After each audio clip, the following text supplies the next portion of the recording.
Imagine you're trying to referee the most important match in the World Cup. A player needs to be sent off, but he doesn't understand a single word you're saying. He argues, he refuses to leave the field, and tens of thousands of fans have no clue what's going on. The whole game just falls into chaos. Well, that was football before one man's frustrating drive home changed absolutely everything.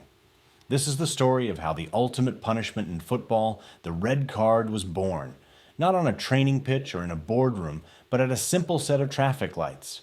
It's a story of confusion, pure violence, and a brilliantly simple idea that finally brought order to the beautiful game. Before that iconic flash of red, football was a completely different beast. Referees were given an impossible task: keep control of players from all over the world, often without a shared language. Discipline was just a mess of gestures, shouting, and hoping for the best. It was a system that was bound to fail, and in the 1960s, on the world's biggest stage, it failed spectacularly. It created the perfect storm for a new, universal language of sport to be born.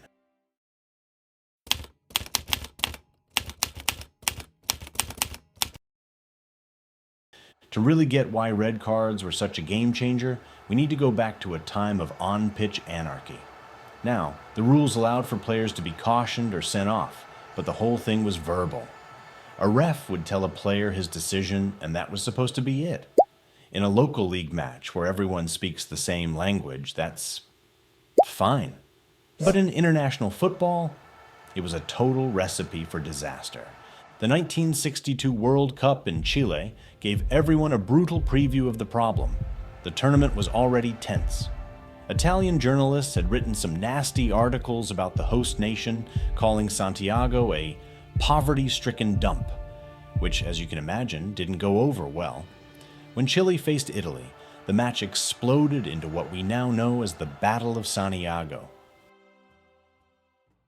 The referee for that game was a respected Englishman, Ken Aston. The first foul happened in 12 seconds. Just 8 minutes in, Italy's Giorgio Farini was sent off for a retaliatory kick, but he flat out refused to go. Aston, who spoke zero Italian, pleaded and gestured, but Farini wouldn't budge, insisting he didn't understand. It took 10 agonizing minutes and armed police to physically drag the player off the field. Later, Chile's Lionel Sanchez blatantly punched an Italian player, breaking his nose, but Aston missed it in all the chaos. The game turned into a mess of spitting and brawling, and police had to come on the field 4 different times. The legendary BBC commentator David Coleman later said, "The game you are about to see is the most stupid, appalling, disgusting, and disgraceful exhibition of football, possibly in the history of the game." And Ken Aston was the man stuck in the middle of it all. He later said, "I wasn't refereeing a football match, I was acting as an umpire in military maneuvers." That experience stuck with him. He knew the system was broken. A referee needed a clear, undeniable way to show his authority, a signal that could cut through any language barrier and any protest. The seeds of an idea were planted, but it would take another, even more controversial World Cup for them to finally grow. 4 years later, the World Cup was in England. Ken Aston wasn't on the pitch anymore. He'd been promoted and was now in charge of all the referees for the whole tournament. He oversaw everything. And in the quarterfinal between England and Argentina at Wembley, he watched his worst fears play out all over again. The match was bitter and violent right from the kickoff. Argentina played an aggressive, cynical style that drove the English players and the home crowd crazy. The German referee, Rudolf Kreitlein, only spoke German. He kept scribbling names in his little notebook, but the cautions were all verbal, and in the roar of Wembley, they were completely lost. England's own Jack and Bobby Charlton were both booked, but they didn't even know it until they read about it in the newspaper the next day. Then the game hit its boiling point. Argentina's captain, the formidable Antonio Rattín, had been arguing with the ref all game. Kreitlein finally had enough and ordered Rattín off the field for violence of the tongue. Rattín, who spoke no German, had no idea what was happening. He refused to leave. He gestured for an interpreter, demanding an explanation that the ref couldn't give and he couldn't understand. For almost 10 minutes, the game was at a complete standstill. Rattín just stood there, a tower of angry confusion, pointing to his captain's armband and pleading his case. Eventually, police had to walk onto the famous Wembley pitch to escort him off. As he finally left, he famously scrunched up the corner flag, a Union Jack, in one last act of defiance. The 90,000 fans were in an uproar. The Argentinian press would later call the game El Robo del Siglo, the robbery of the century. For Ken Aston, watching from the stands, it was a total nightmare. 2 World Cups in a row had been ruined by the same basic problem, a complete breakdown in communication. Players didn't know if they were being warned or sent off. Fans were confused. The ref's authority was being openly challenged, not just out of anger, but out of genuine misunderstanding. A solution wasn't just needed, it was essential for the future of the sport. Now Ken Aston wasn't just a referee, he was a problem solver. He'd been a school teacher and a headmaster, so he understood the need for clear communication and firm discipline. He'd already brought a bunch of smart little changes to the game. He's credited with creating the black referee uniform with white trim, introducing bright yellow linesman flags, and even suggesting the ball's pressure be specified in the rules. He was always tinkering, always trying to make things better. So as he drove home from Wembley after that disastrous match, his mind was racing. How do you create a signal that a player from Argentina, a referee from Germany, and a crowd in England could all understand instantly? Without a single word? How do you say, "You're off," in a way that needs no translation? He was driving down Kensington High Street in London, completely lost in the problem. As he neared a junction, the traffic light ahead turned from green to amber. He slowed down.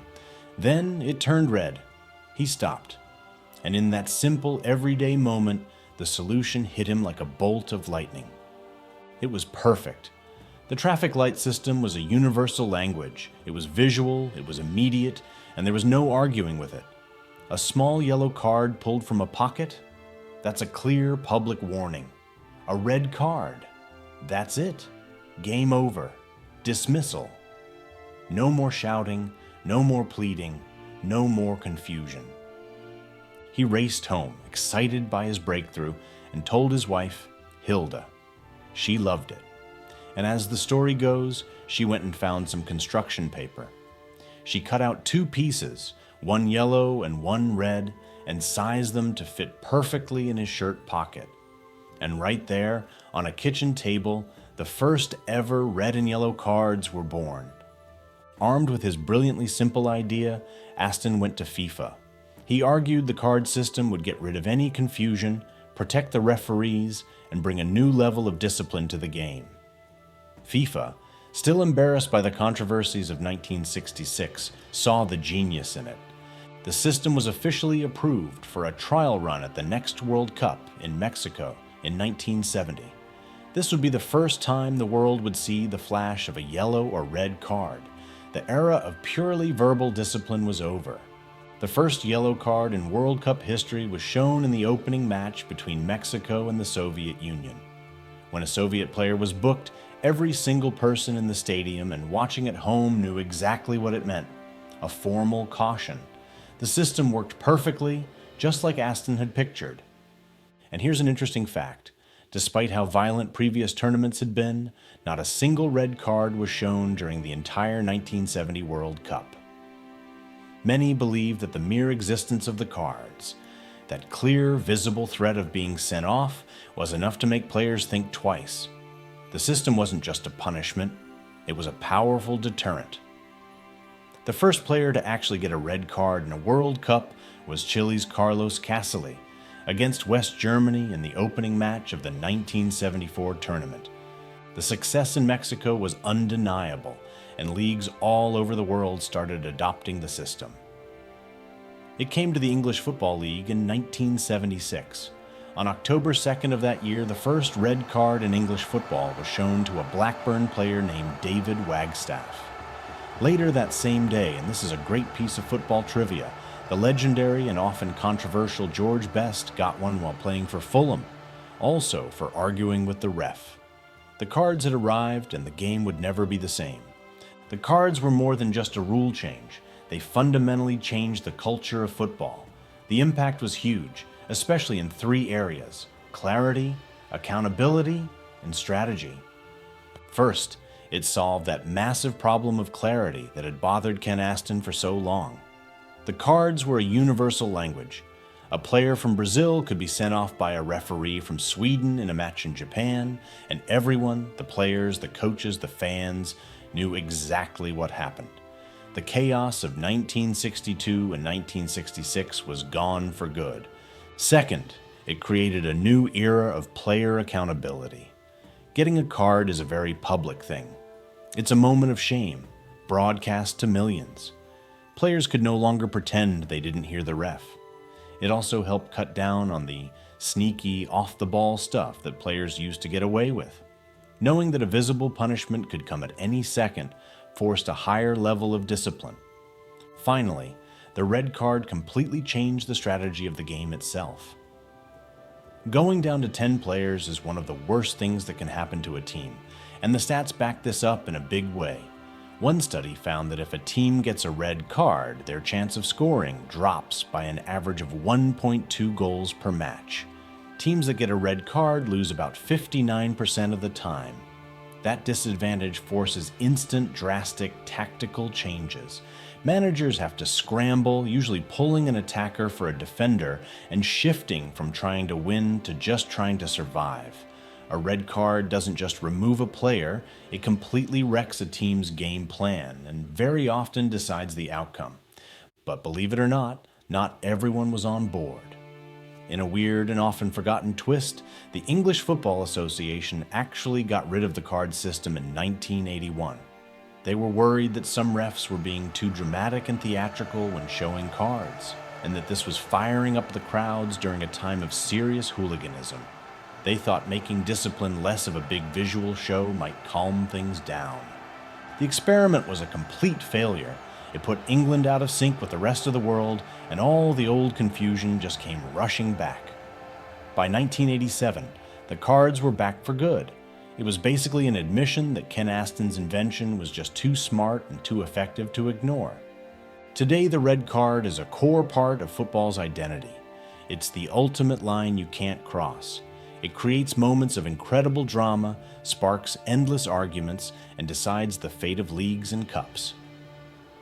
From Zinedine Zidane's headbutt in a World Cup final to David Beckham's little kick against Argentina, the red card has been at the heart of some of football's most unforgettable moments. It's all a testament to the genius of Ken Aston. He saw chaos and imagined clarity.